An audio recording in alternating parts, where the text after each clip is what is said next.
Albandani jemi mësuar të shohim beach soccer, beach volley, por tashme edhe beach tenis. Duket një risi që shoqata juaj dhe Bashkia Shkodër po organizojnë për këtë vit në Velipoj. Po, është hera parë që zhvillohet beach tenis në Velipoj me një projekt të Bashkisë Shkodër. Ne në bashkëpunim me to po zhvillojmë beach tenis. Adriatic Tennis Park dhe Shkodra Tenis është organizatorja e kësaj bashkë me bashkinë.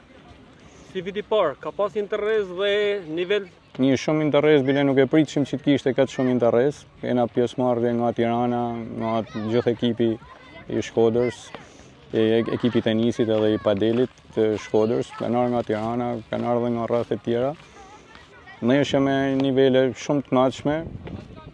Si herë e parë ishte një organizim shumë i mirë. Shpresojmë herë tjera që organizimi të jetë edhe më i madh dhe ta shtrim edhe më shumë lëvizjen. Kjo i shërben turizmit, i shërben sportit, i shërben çdo gjaje. Cili është ndryshimi midis tenisit vërtet dhe beach tenis? Më i vështirë ky? Ja, nuk ka më i vështirë. Është më i lehtë për të luajtur. Topi nuk duhet me ranë në tokë. Dhe një fije përgatitje fizike të mirë sepse të luajt në ranë është më e vështirë me luajt. Loja e këndshme, argëtuese që mund ta losin gjithkush.